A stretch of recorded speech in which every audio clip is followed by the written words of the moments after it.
Loh, kamu makan ayam doang, nggak ada sayurnya? Itu nggak sehat loh. Iya ya, tapi aku masih bingung sih sebenarnya isi piringku pedoman gizi seimbang itu isinya apa aja sih? Loh, kamu belum tahu? Belum. Ya udah deh, sini aku kasih tahu. Kalian pasti udah nggak asing kan sama istilah 4 sehat 5 sempurna? Yap, 4 sehat 5 sempurna sejak dulu udah digunakan sama masyarakat Indonesia sebagai pedoman makanan bergizi lengkap. Tapi jargon legendaris itu sudah nggak lagi dipakai dan jadi pedoman. Sekarang konsep tersebut sudah digantikan dengan pedoman gizi seimbang yang dinilai lebih relevan di masa kini. Meski begitu, masyarakat masih banyak loh yang belum paham sama konsep baru itu dan nggak jarang masih ada orang tua yang pakai konsep 4 sehat 5 sempurna untuk jadi pedoman makanan sehat anak-anaknya. Nah, jadi kenapa sih jargon legendaris ini diganti dengan pedoman gizi seimbang? Dan apa perbedaan konsep pola makan ini? Penasaran? Bareng aku Vina di Oh Begitu, yuk kita bahas.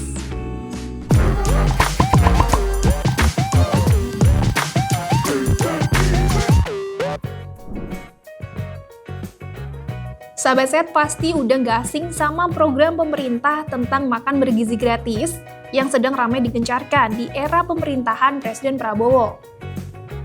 Nah, tentunya penting juga nih kita bahas isi menu makanannya. Sebab makanan yang akan disajikan untuk anak-anak sekolah harus punya kandungan gizi guna mencukupi kebutuhan nutrisi anak Indonesia. Jadi pas banget, di episode Oh Begitu kali ini kita bakal ulik 2 pedoman makanan sehat dan bandingkan perbedaannya. Supaya kita tahu kira-kira makan bergizi gratis ini sudah tepat atau belum untuk diberikan kepada anak-anak sekolah, kita ulik dulu yuk perbedaan 2 konsep pola makanan sehat beda zaman ini.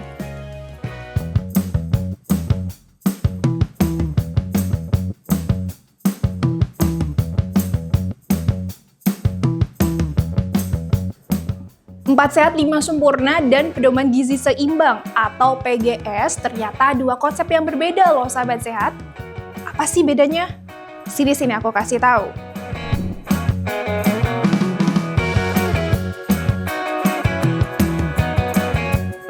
Istilah 4 sehat 5 sempurna memang juga udah ada sejak tahun 1952 yang dikenalkan oleh Bapak Gizi Indonesia, Profesor Purwo Sudarmo. Makanya masyarakat Indonesia sudah lebih familiar dengan istilah ini. 4 sehat 5 sempurna terdiri dari makanan pokok, lauk pauk, sayuran dan buah-buahan, dan disempurnakan dengan susu.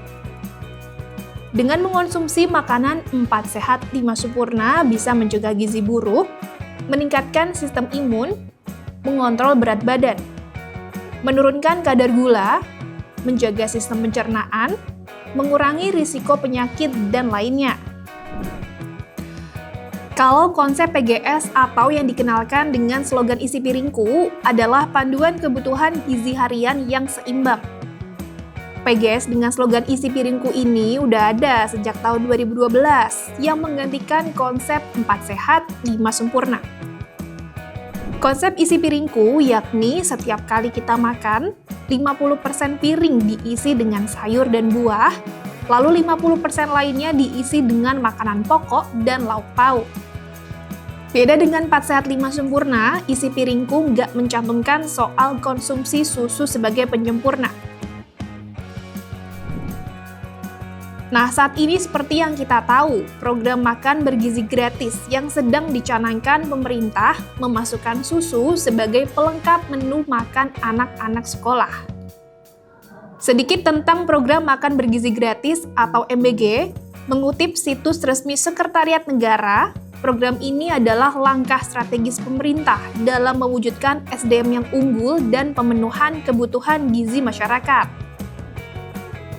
Program MBG hadir untuk memastikan setiap anak memperoleh makanan yang sehat dan bergizi. Program ini sudah dilaksanakan di sekolah-sekolah baik di tingkat dasar maupun menengah. Di tengah penerapan itu tentu perlu adanya pemahaman lebih luas soal konsep PGS supaya tidak keliru.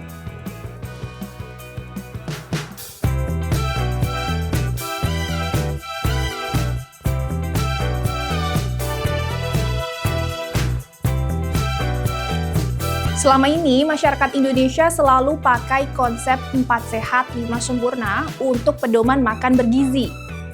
Tapi saat ini ternyata orang tua udah nggak perlu lagi loh ikutin konsep itu dan beralih ke pedoman gizi seimbang.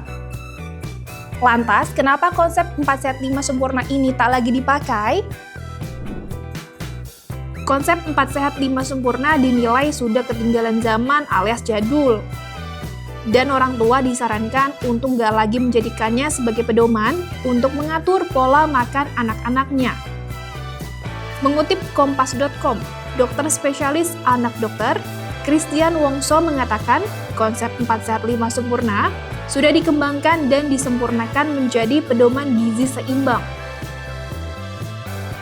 Dokter Christian mengatakan susu yang dalam konsep lama dijadikan penyempurna tak lagi diperlukan dalam konsep yang baru. Sebab dalam PGS, susu termasuk lauk pauk dan bukan asupan penyempurna, bahkan bisa digantikan sama jenis lain dengan nutrisi yang sama. Christian mengatakan jika orang tua merasa gizi anak belum lengkap dengan susu, maka ini merupakan hal yang keliru.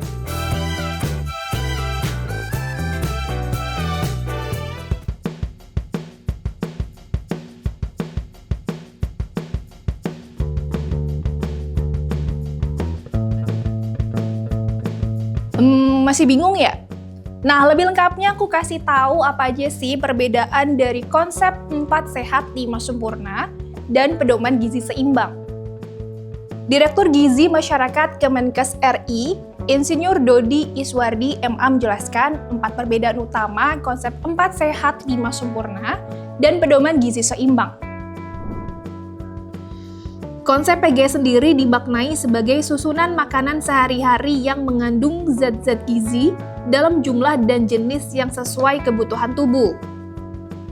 Selain itu, PGS memperhatikan 4 prinsip, yakni membiasakan makan makanan yang beragam, menjaga pola hidup bersih, pola hidup aktif dan olahraga, serta memantau berat badan.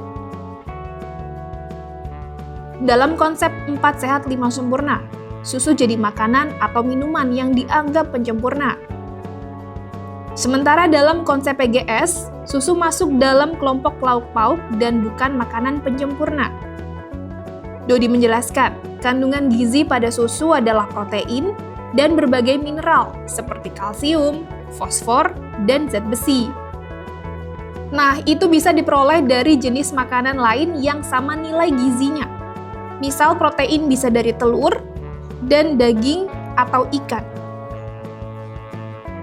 Kalau di konsep 4 sehat 5 sempurna, tidak ada informasi jumlah yang harus dikonsumsi dalam satu hari. Tapi di konsep PGS tidak hanya ada atau tidak, juga memasukkan penjelasan tentang kuantitas atau jumlah yang harus dimakan setiap hari untuk setiap kelompok makanan. Di konsep PGS dijelaskan pentingnya mencukupi kebutuhan minum air mineral minimal 2 liter atau lebih kurang 8 gelas per hari, sementara di 4 sehat 5 sempurna tidak dijelaskan. Eits, sebelum lanjut, like videonya ya kalau kalian suka. Jangan lupa subscribe juga, terus aktifin deh loncengnya. Karena di Oh Begitu, sahabat sehat bisa dapetin berbagai info kesehatan hanya di kompas.com.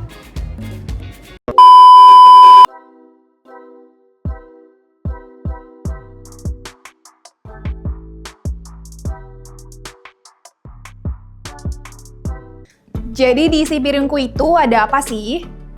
Pertama ada makanan pokok yang harus memenuhi syarat-syarat seperti mengandung karbohidrat, rasanya netral, murah, mudah didapat, ditanam, dan diolah, serta bisa disimpan lama. Kedua ada lauk pauk, bisa dari protein hewani maupun nabati.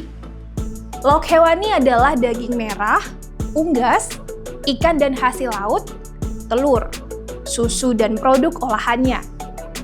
Sementara lauk nabati seperti tempe, tahu, dan kacang-kacangan. Terus jangan lupa harus ada buah-buahan juga ya. Konsumsi rutin buah-buahan seperti pisang, melon, semangka, pepaya, belimbing, apel, jambu air, dan lainnya bisa mendapatkan manfaat optimalnya. Yang terakhir juga jangan lupa sayur. Contoh sayuran seperti terong, timun, bayam, kangkung, buncis, brokoli, wortel, tomat, dan lainnya.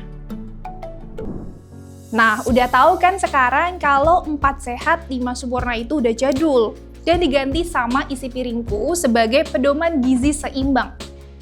Dengan konsep isi piringku ini, kalau asupan karbohidrat, protein, lemak, dan mineral lainnya sudah tercukupi, susu udah nggak diperlukan lagi ya. Jadi gitu. Oh, begitu. Kira-kira Sobat Sehat ingin tahu soal apa lagi nih?